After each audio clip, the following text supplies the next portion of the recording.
Para nada más mencionar, nosotros lo que hacemos es que agarramos un libro de la Escritura, una carta, un libro de la Escritura y lo vamos estudiando de manera secuencial y haciendo el mejor esfuerzo de presentarlo expositivamente.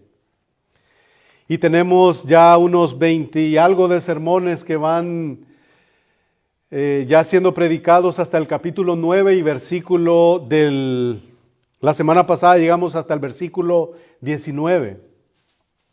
Así de que en esta tarde nos corresponde cubrir los versículos del 20 al 31 del libro de los Hechos de los Apóstoles en su capítulo 9 y como dije de los versículos del 20 al 31. Y el título que tiene en esta tarde el sermón es De perseguidor a perseguido. De perseguidor a perseguido. Y ustedes ya, los que tienen ya semanas de estar acá, ya saben que estamos hablando de un hombre que hasta la semana pasada se llamaba Saulo, de la ciudad de Tarso. Una ciudad que pertenecía a Cilicia, Cilicia era un lugar de académicos.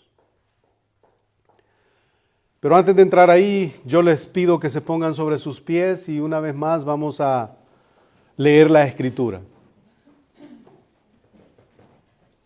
Versículos del 20 al 31 y por favor, si lo podemos leer juntos, hagámoslo. La palabra del Señor dice así.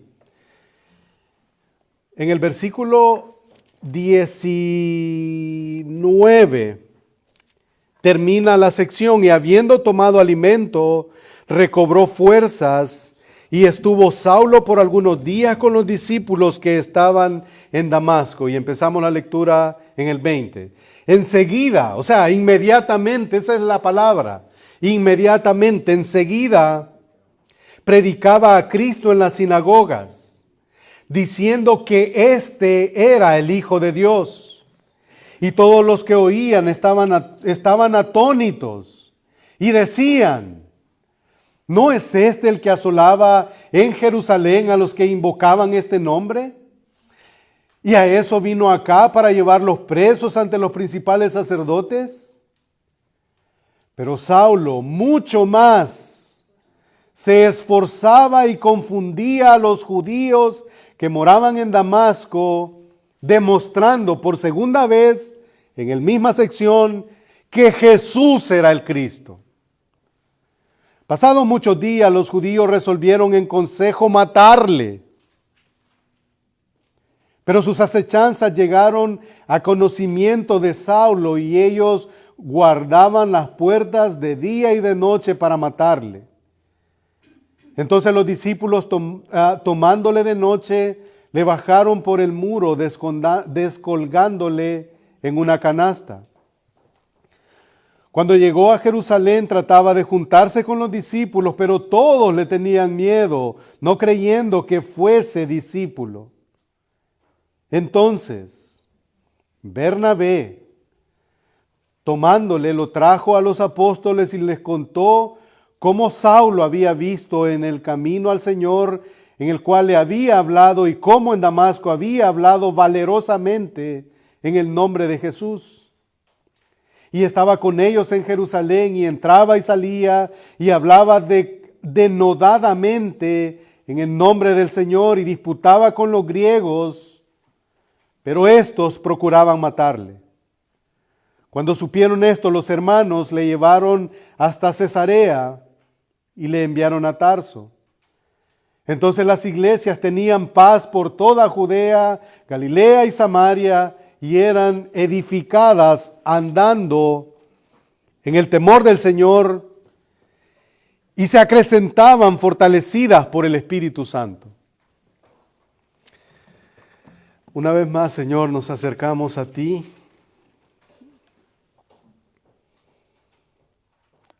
Sorprendidos por la obra que tú hiciste en el corazón de este hombre y en el corazón de todos los que le vieron y la labor que la iglesia estaba llevando a cabo, Señor. Queremos imitar a esa iglesia. Queremos, como dice tu palabra, y ya lo hemos visto, que la actividad de cada iglesia no es más que abrir tu palabra, partir el pan, orar con los hermanos, amar a los hermanos. Señor, que tu Espíritu nos dé la habilidad para poder hacer esas cosas. Y perseveraban en la doctrina de los apóstoles, dice tu palabra, y tú añadías a los que habían de ser salvos. Señor, eso es lo que rogamos que suceda en nuestro medio. Para la gloria de tu nombre oramos. Amén.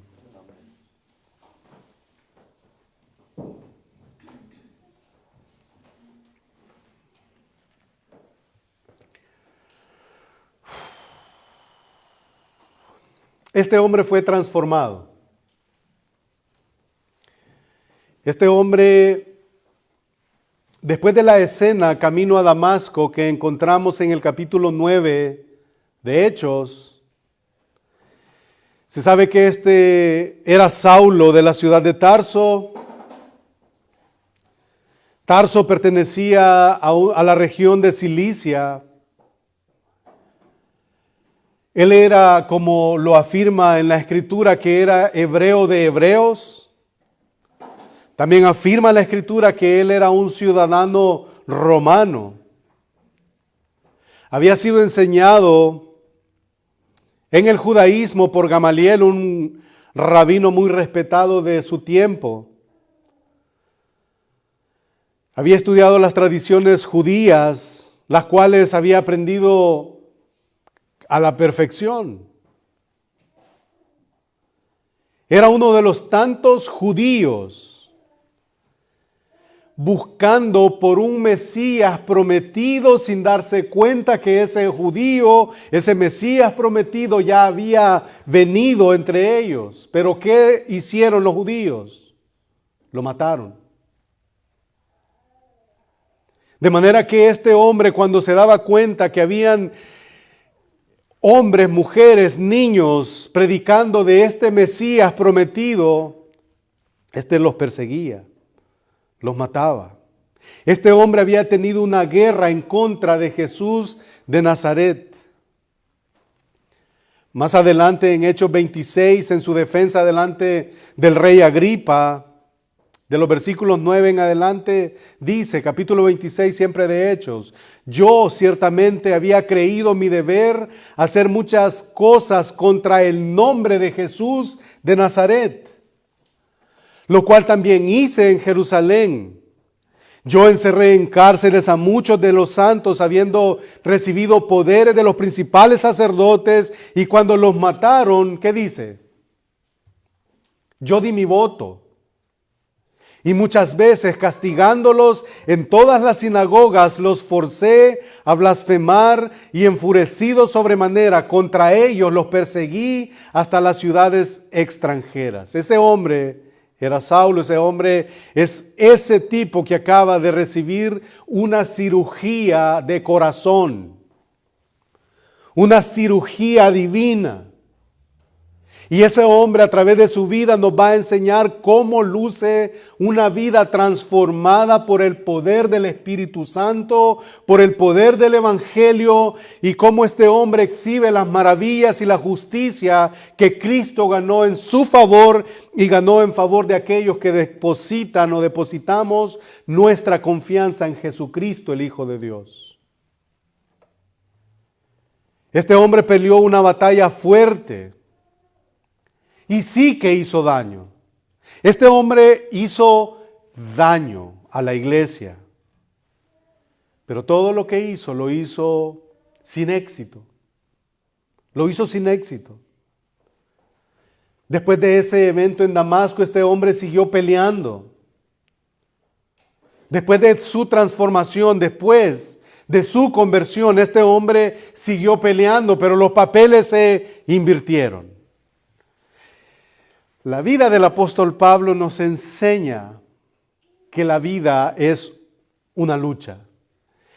El concepto de pelea, el concepto de persecución siempre fue parte de la mente, de la vida del apóstol Pablo. Ahora del lado contrario, de perseguidor, ahora pasa a ser perseguido. Y al seguirle el rastro a este hombre, en lo que resta de vida, este hombre nos enseña también qué es sufrir por la causa del Evangelio. A veces muchos de los que predican, muchos de los pastores, dicen que quieren imitar a Pablo y ciertamente es un buen deseo. Él dice, sed imitadores de mí como yo lo soy de Cristo. Está bien. Pero no toman en cuenta las implicaciones que ser imitador de Pablo implica. Pablo nunca preguntó de cuántas estrellas es el hotel donde me van a llevar. El apóstol Pablo nunca preguntó cuánto me van a dar de, ¿cómo le llaman a esa ofrenda que dan? No, hay una ofrenda eso. ¿De cuánto es la ofrenda de amor que me van a dar? Este es mi... hay otra palabra ahí, se me van. Él nunca preguntó eso. Él nunca preguntó cuánta congregación hay. ¿Qué importa cuánta gente haya en la iglesia? Él nunca lo hizo. Pero esas cosas a veces las obviamos como hijos de Dios. Y una de las cosas que fueron dichas por el Señor Jesucristo y que vimos en el versículo 16 es, porque yo le mostraré a este hombre cuánto le es necesario padecer por mi nombre. Yo le voy a mostrar cuánto le es necesario padecer por mi nombre. Y yo no sé cuántos de ustedes han sido expuestos a alguna enseñanza en donde todo es color de rosa, todo tiene que ver con bienes materiales, todo tiene que ver con bienes familiares, todo tiene que ver con éxitos terrenales. Y obviamente si eso en su vida y en la mía está dentro del plan de Dios, gloria a Dios por eso, si usted logra algo. No está mal, no es pecado poseer algo. Lo que sí es pecado es de hacer de esas cosas un ídolo o un Dios. Ahí estamos mal. Entonces, cuando le seguimos el rastro de la vida a este hombre aprendió a sufrir por causa de Cristo, por causa del Evangelio, por causa de sus amados hermanos. Este cambio que este hombre experimentó no fue un cambio temporal, como sucede a veces con muchos que profesan por un tiempo al Señor, pero luego los vemos alejados del Señor. El cambio que este hombre experimentó no fue un cambio temporal, no fue un cambio superficial. El cambio que este hombre experimentó fue un cambio profundo. Fue total, fue para siempre. Entonces, entre muchas cosas que podemos aprender de la vida del apóstol Pablo, esta es una de ellas, que al ser alcanzados por la gracia salvadora para siempre, es total, es para siempre. No es que ahora soy hijo de Dios y ahora no. Muchos confundimos eso que le llaman perder la salvación. No hay tal cosa en la Escritura que exista que alguien que una vez fue salvo, luego al tiempo recorrido pues pierda su salvación. No.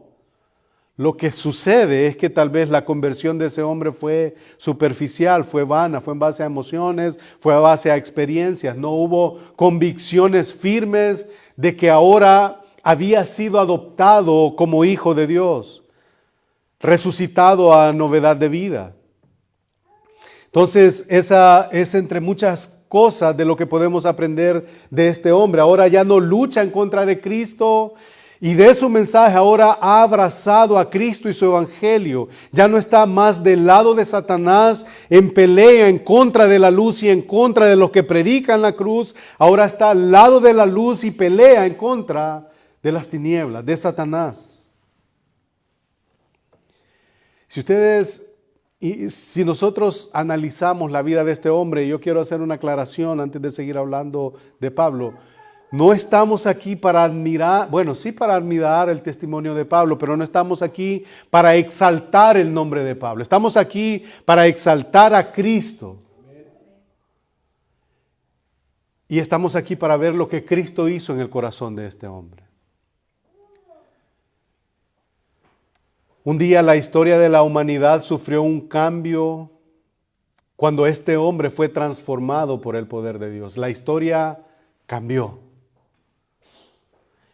Dios pudo haber cambiado el corazón de Pablo como lo pudo haber sido y haber sido instrumento como lo fue Pablo a través de la vida de otro hombre, pero decidió hacerlo con él. El blasfemo fue convertido en predicador de Cristo.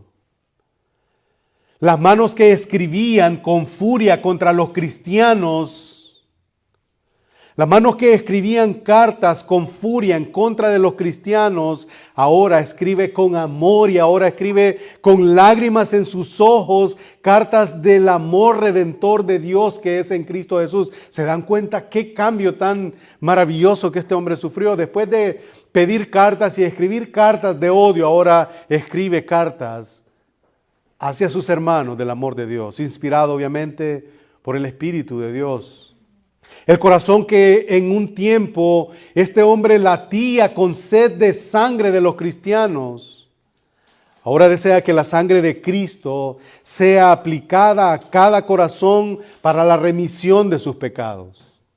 Ese es el cambio transformador que Dios hizo en la vida de este hombre. Este hombre, cambiado por el poder de Dios, que por un tiempo fue enemigo de Cristo, perseguidor, blasfemo, pasó a ser el mayor escritor del Nuevo Testamento. ¿Cuántas cartas escribió? Escribió 13.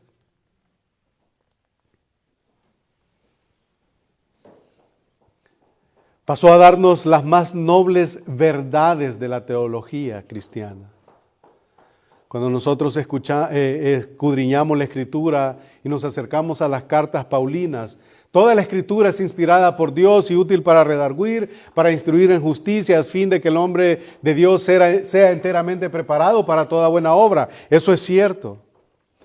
Pero cuando nos acercamos a las cartas de Pablo, encontramos teología pura, encontramos oro. Toda la Escritura es oro, pero al acercarnos ahí a nosotros nos da el sentido de responsabilidad, de acercarnos aún más a la Escritura, conocer más el amor y el perdón de nuestro Salvador.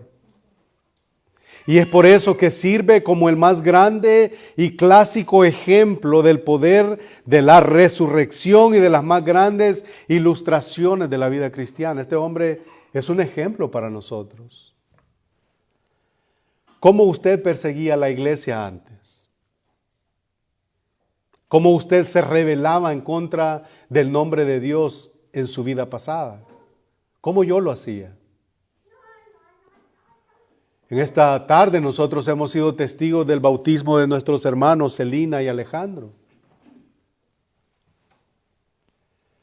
¿Por qué ustedes creen que nosotros de vez en cuando meditamos en la gracia de Dios, hay lágrimas que corren por nuestros ojos, en nuestras mejillas? Porque reconocemos que ha habido un amor inmerecido que ha sido derramado en nosotros, que nosotros no hicimos nada para merecerlo, pero que sin embargo Dios mostró su amor para con nosotros, en que aún siendo pecadores mandó a su Hijo Jesucristo a morir por nosotros. Ese es el poder transformador de Dios en la vida de aquellos que le buscan. Es el ejemplo de una vida transformada y todo empieza con un acto divino. Y tenemos en este capítulo a través de este hombre los elementos de una vida transformada, y la semana pasada nosotros estuvimos acercándonos a eso. Lo primero, o algunos puntos a mencionar, tal vez hay más. Pero algunos puntos a mencionar, todo empieza con una fe salvadora. Todo empieza con una fe salvadora. No empieza en un momento de éxtasis en la banca de una iglesia. No empieza con eso. No empieza teniendo experiencias sobrenaturales. Cuando la salvación ocurre, empieza reconociendo la bancarrota espiritual en la que nosotros hemos vivido. Y la respuesta que Pablo, lo primero que preguntó cuando el Señor le dice: Saulo, ¿por qué me persigues? Y él le dijo: Señor, ¿qué quieres que haga? ¿Qué quieres que haga? Él no se tiró al suelo, no ladró. Él dijo, de hecho no miraba, estaba ciego. Él dijo: Señor, el milagro ocurrió cuando él fue tirado ahí al piso. Cuando se levanta del piso, lo levanta más bien dicho, él dice: Señor, Señor, ¿qué quieres que haga? Inmediatamente después de exhibir su fe en su Salvador, o en el Salvador, empezamos a ver la obra de Dios en el corazón de este hombre. Un segundo elemento que podríamos mencionar son las súplicas. Este hombre inmediatamente, después que reconoce al Señor, y vamos a mencionar más adelante algo bien importante. Pero ahora, las súplicas, las oraciones es parte del creyente, la comunión con Dios en su nueva vida. Él está en la casa de uno que se llama Judas. ¿Y qué está haciendo Pablo ahí? Él está orando y ve en visión, ve a un hombre que entra, un hombre llamado Ananías que se acerca y le ayuda, y el Señor lo usa para que él recobre la vista. Escamas son caídas al suelo y está ahí recobrando la vista. Pero ¿qué está haciendo este hombre? Está orando. Primero, la fe salvadora. Segundo, él reconoce que tiene que suplicar. La oración se convierte en parte de su vida. En Romanos capítulo 8 encontramos que las oraciones son la respuesta natural del nuevo nacimiento. Romanos 8:14, porque todos los que son guiados por el Espíritu de Dios, estos son hijos de Dios. Y la frase hijos de Dios es la que quiero resaltar aquí.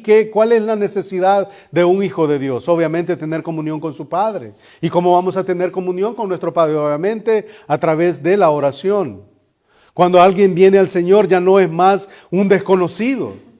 Ya no es más un extraño, ya no es más alguien sin derechos. Esto es algo extraordinario que sucede. Ahora pasa a ser hijo de Dios. Romanos 8:15, pues no habéis recibido el espíritu de esclavitud para estar otra vez en temor, sino que habéis recibido el espíritu de adopción por el cual clamamos: Abba, Padre. Un término. Algunos dicen que no se debería de utilizar aquella frase que podría significar papito, Abba Padre, sino es un término de un acercamiento, de una relación, de una comunión profunda, íntima. Así que el creyente tiene acceso directo a la presencia de Dios a través de la oración, y eso es lo que nosotros estamos viendo en la nueva vida que el apóstol Pablo tiene. Primero, fe salvadora. Segundo, la comunión con Dios a través de la oración. Y un tercer elemento que podríamos tal vez mencionar es la disposición al servicio. Hechos capítulo 9, versículo 15, el Señor le dijo: ve a Ananías, porque instrumento escogido me es este, para llevar mi nombre en presencia de los gentiles y de reyes y de los hijos de Israel. Entonces una vida transformada desea servir a su Salvador.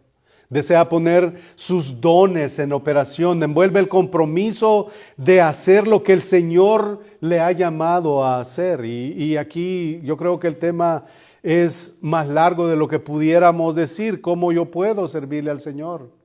Bueno, tanto como a veces creemos que el servicio al Señor solo tiene que ser en un púlpito o dentro de la iglesia, hermanos.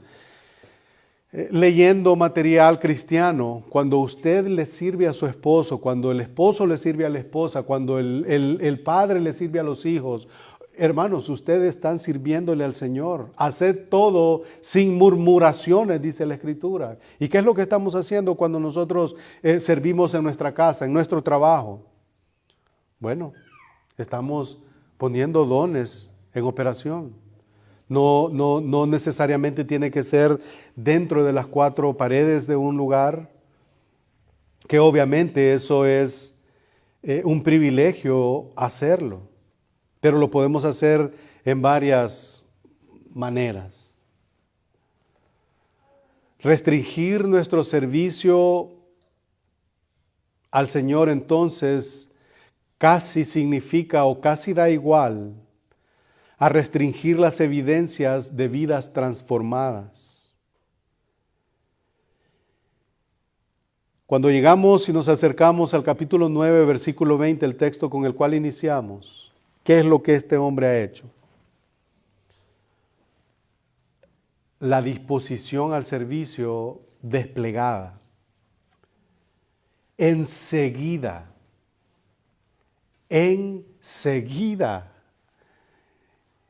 Y como dijimos temprano, este hombre, al haber sido instruido bajo los pies de Gamaliel, un hombre reconocido, respetado de la época, una de las tres grandes escuelas filosóficas en el tiempo, ahí está Gamaliel instruyendo a este hombre ha sido preparado, conoce la ley a la perfección, conoce la promesa del advenimiento de un Mesías que había de venir.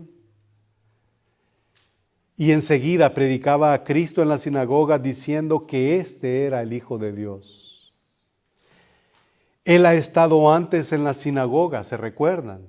Entraba en las sinagogas. Ahora ha regresado a las sinagogas, pero lo ha hecho con cartas para perseguir creyentes. Lo hacía y ahora en las sinagogas le han dado la oportunidad de predicar a Cristo. Y mire la importancia que tiene, hermanos. El que alguien haya sido enemigo de Dios y se acerca a una iglesia, ¿qué es lo que alguien busca cuando se acerca a un lugar en donde Cristo es predicado? No es cierto que espera. La expectativa es la actitud de la iglesia. La iglesia es usted y yo, reconocemos eso. ¿Cuál es la actitud mía y suya cuando llegamos a una iglesia? O cuando alguien viene a una iglesia. Y a estos hermanos parece que no le costó mucho entrar a la iglesia. La semana pasada veíamos que qué menudo problema iba a tener después de que anda siguiendo a cristianos. Ahora se acerca a ellos con la intención de que como que no pasó nada. Bueno, está ahí predicando en las sinagogas. Le han dado la oportunidad de predicar. ¿Se imaginan lo chocante que fue para los miembros de las sinagogas que este hombre se pare ahí? Y ahora quiero que veamos lo que este hombre está haciendo. Este hombre, el versículo es claro, enseguida predicaba a Cristo en la sinagoga diciendo que este era el Hijo de Dios. Su proclamación, el querigma en el griego, era enseñar la doctrina de Cristo. Él no estaba dando su testimonio. Lo hace después cuando está frente a Agripa y lo hace varias veces en su defensa cuando están tratando de condenarlo y todas estas cosas. Lo vamos a ver más adelante si el Señor no viene y si estamos vivos. Él no está dando su testimonio, no estaba hablando de él.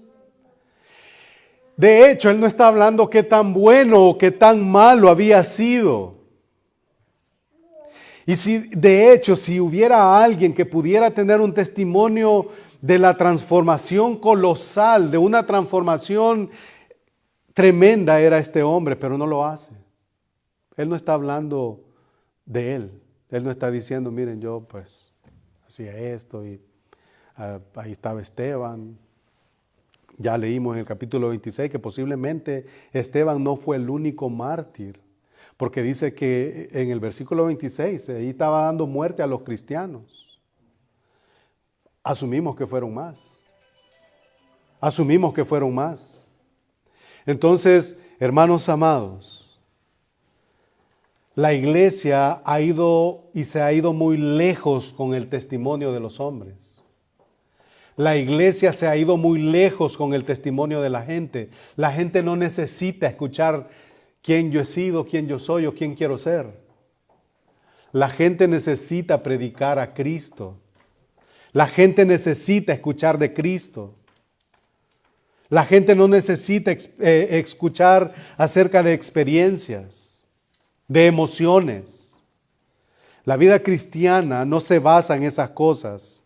Mire Romanos 10:17 lo que dice, así que la fe es por el oír, y el oír ¿qué? La palabra de Dios. Primera de Corintios 1:21 ¿qué dice? Pues ya que en la sabiduría de Dios el mundo no conoció a Dios mediante la sabiduría, no lo conocieron a través de la sabiduría, agradó a Dios salvar a los creyentes por la locura de la predicación. Porque los judíos piden señales, era su mover. Y los judíos buscaban sabiduría, ese era su mover, sabiduría. Pero nosotros, dice el apóstol Pablo, predicamos a Cristo crucificado. Para los judíos ciertamente tropezadero y para los gentiles una locura. Mas para los llamados, así judíos como griegos, Cristo, poder de Dios y sabiduría de Dios. Juan 17:3 también nos enseña, y esta es la vida eterna, que te conozcan a ti, el único Dios verdadero, y a Jesucristo a quien has enviado. Así que la gente no necesita escuchar de mis experiencias, de mis emociones, de mis triunfos, de mis éxitos. No tuvieran porque no tengo. La gente necesita escuchar de Cristo y de este crucificado. Entonces, Él está predicando a Cristo, está enseñando la doctrina de Cristo, la famosa cristología. Pero esto, nosotros cuando lo leemos, nosotros leemos el texto que dice en el versículo 20.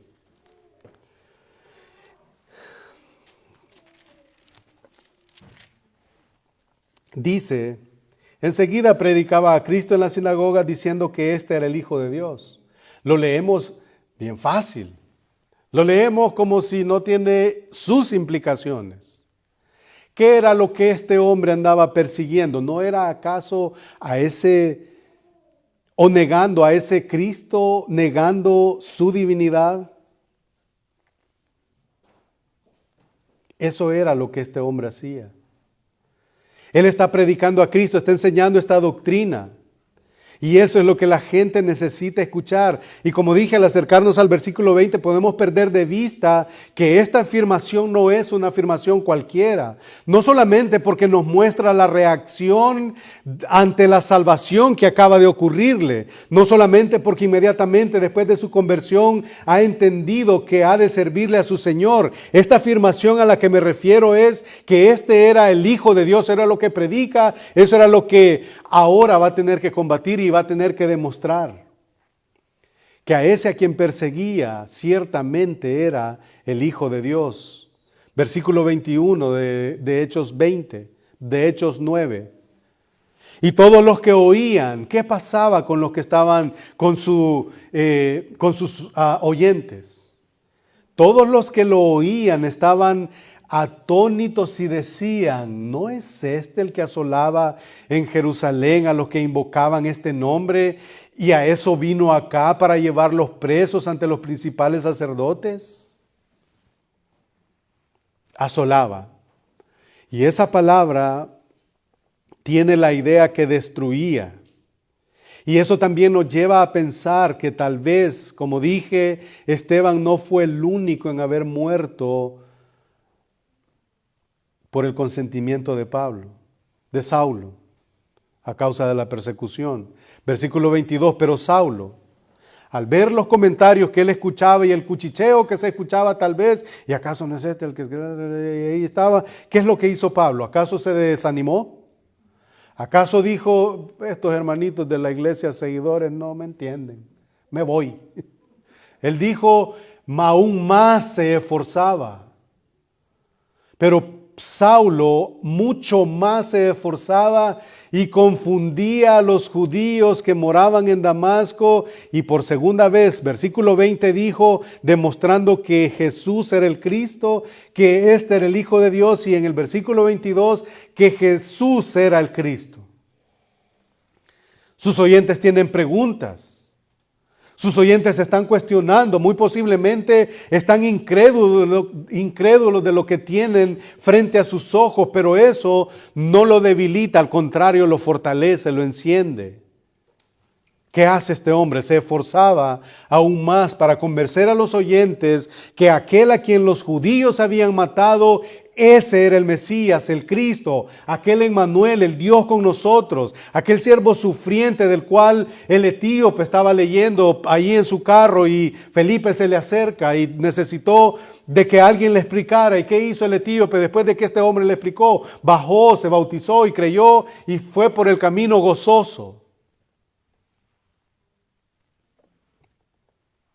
Él estaba predicando al siervo sufriente. Y para concluir, si se dieron cuenta, esto solamente es la introducción de la sección que nosotros leímos. Que una vida transformada, y este es el último elemento que quiero mencionar, por lo menos ahora, ya vimos que necesita de una fe salvífica, de la comunión con Dios a través de la oración, de la disposición al servicio, y la última cosa que quiero mencionar, que resulta todo eso en venir y pertenecer al reino de Dios, al reino de la luz, significa sufrimiento. Sufrimiento. Persecución para este hombre siempre fue parte de su vida. Primero perseguía, ahora, de ahora en adelante vamos a ver que es perseguido, lo vamos a ver más adelante, que lo han apedreado y lo han dejado hasta muerto, lo han sacado y lo han dado por muerto. Miren lo que le escribió a su discípulo Timoteo, a su hijo en la fe Timoteo, en segunda de Timoteo, capítulo 3, versículos del 10 al 12, para terminar. Pero tú has seguido mi doctrina, y esto es importantísimo, hermanos, y no podemos pasarlo por alto. Usted y yo somos hijos de Dios y con esa capa nosotros andamos en la calle, ¿no es cierto? Pero ¿cómo lucimos ante esa realidad? ¿Acaso se nota que vivimos en novedad de vida? ¿Acaso se nota la vida transformada que decimos que hemos experimentado? ¿Vivimos diferente a como el mundo vive? Y la pregunta sería esta: si ponen a un incrédulo y ponen a un creyente a la par, ¿acaso se notaría que somos diferentes? Pregunta muy importante. Este hombre nos muestra lo que es la obra transformadora de Dios en el corazón. Y él escribe a su hijo en la fe: pero tú has seguido ¿qué? Mi doctrina, conducta, propósito, fe, longanimidad, amor, paciencia, persecuciones, padecimientos, como los que me sobrevinieron en Antioquía, en Iconio, en Listra, persecuciones que he sufrido, de todas me ha librado el Señor. Y también todos los que quieren vivir piadosamente en Cristo Jesús, ¿qué dice? Padecerán persecución. No lo digo yo, hermanos, lo dice la palabra de Dios. Que el Señor nos ayude, que el Señor nos ayude a poder, obviamente el modelo a seguir es el modelo de Cristo y esa es la oración nuestra, que es que el carácter de Cristo sea formado en nosotros. Eso es lo que nos enseña Romanos 8, del 28 en adelante. Y si no podemos, si no tenemos la habilidad de cumplir ese estándar tan alto como es el carácter de Cristo, su santidad y todas esas cosas, el apóstol Pablo nos invita, sean imitadores de mí, como yo lo soy de Cristo. Que nuestras vidas puedan exhibir paciencia, amor, un carácter piadoso. De que sí es difícil, sí. Es por eso que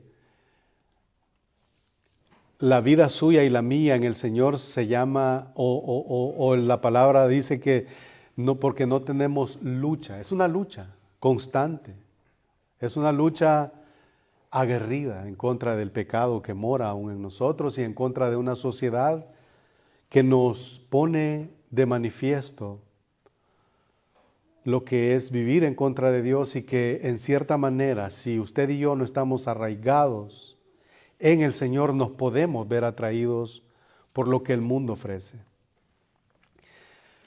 Que el Señor nos ayude, hermanos, y seguimos la próxima semana.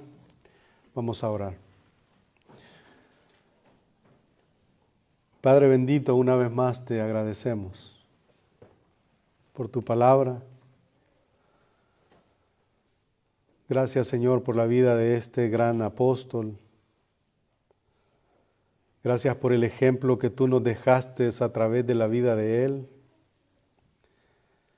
Gracias, Señor, porque podemos vernos reflejados en un grado menor, puede ser, o tal vez mayor, de lo que es el transformador, el poder transformador de tu Espíritu, Señor, en la vida de él, como también en la vida de nosotros. Señor, no queremos que tu nombre sea blasfemado por causa nuestra. Ayúdanos, Señor, a vivir delante de ti con temor y con temblor. Gracias, Señor, porque en esta tarde nos diste el privilegio de ser testigos, Señor, de un acto de obediencia de nuestros hermanos Alejandro y Celina. Gracias, Señor, por la obra que has hecho en el corazón de ellos y en el nuestro.